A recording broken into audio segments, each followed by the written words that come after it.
May I now request President Rodrigo Roa Duterte to officially declare the opening of the Games.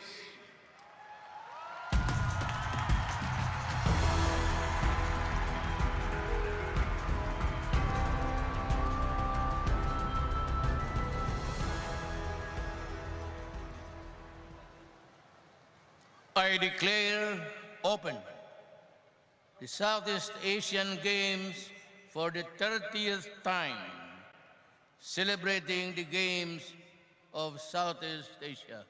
Mabuhay kayong lahat!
Faith without action is dead.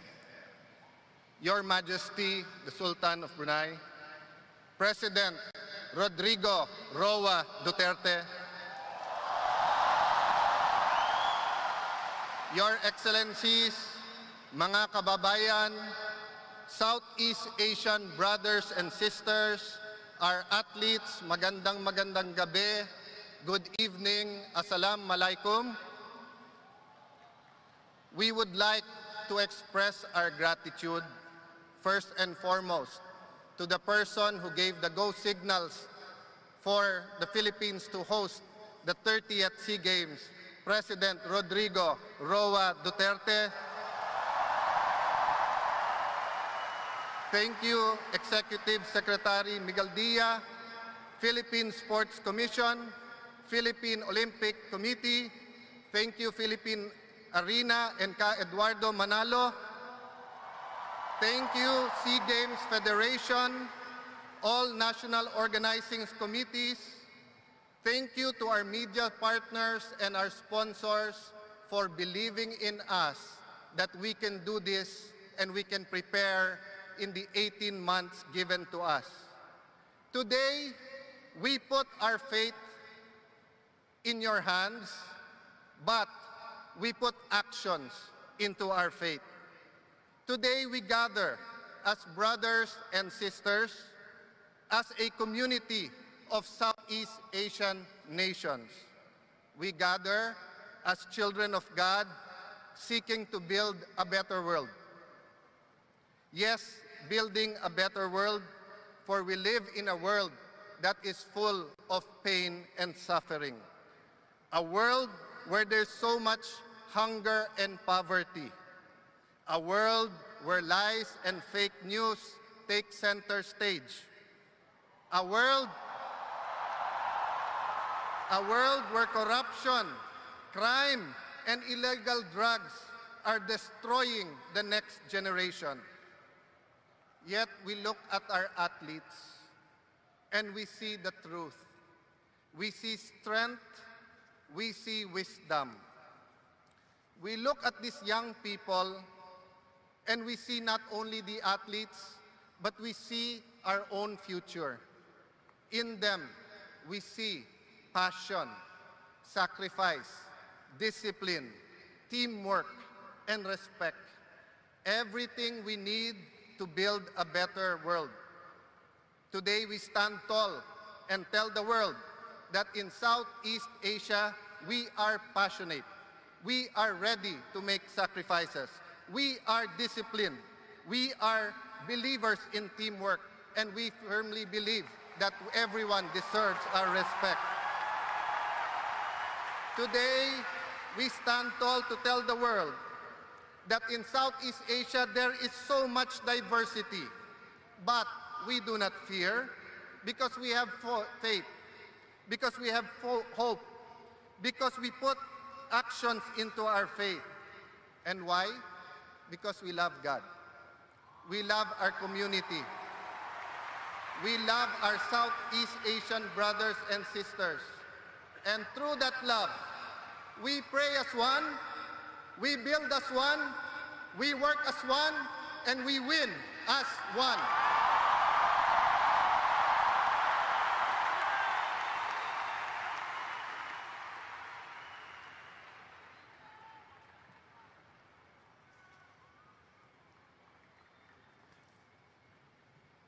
President Rodrigo Roa Duterte, Your Majesty, Sultan Haji Hassanal Bolkiah, and members of the royal family,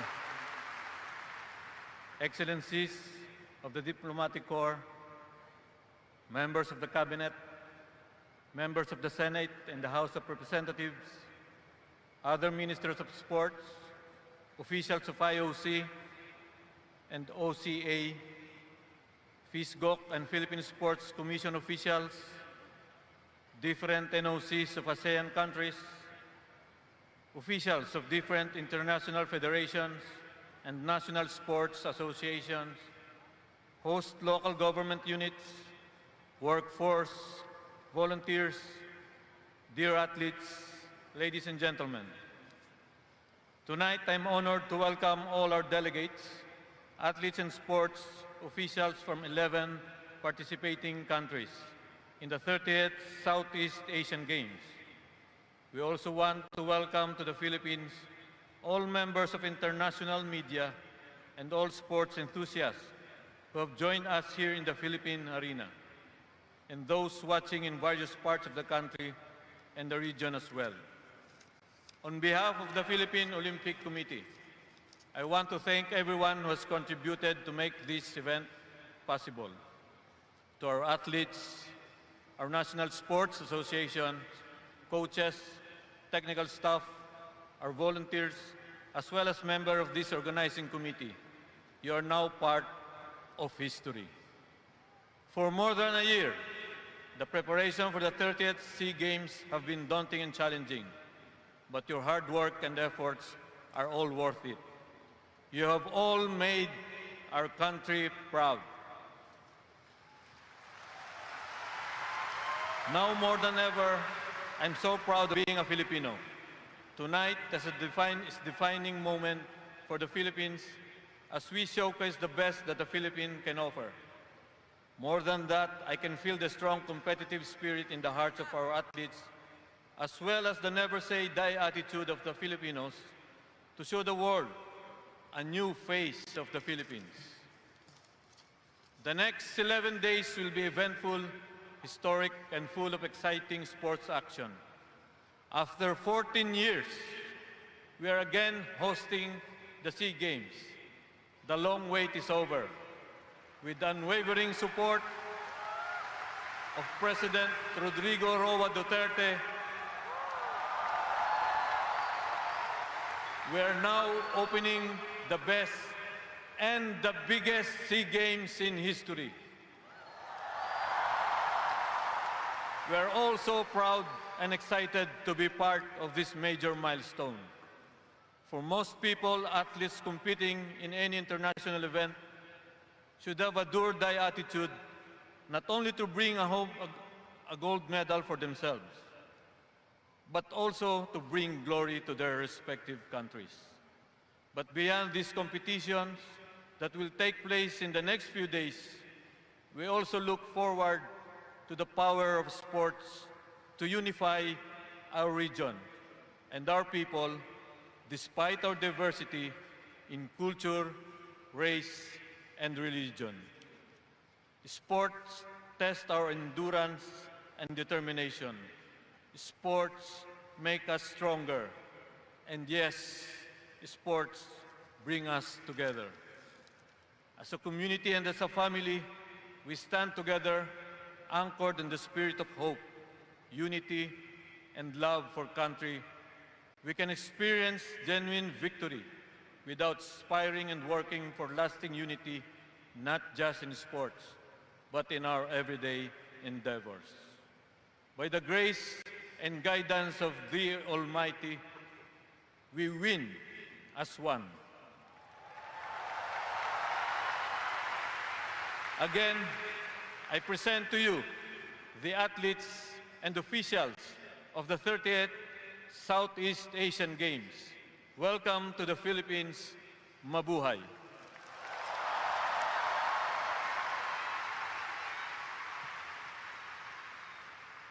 May I now request President Rodrigo Roa Duterte to officially declare the opening of the Games.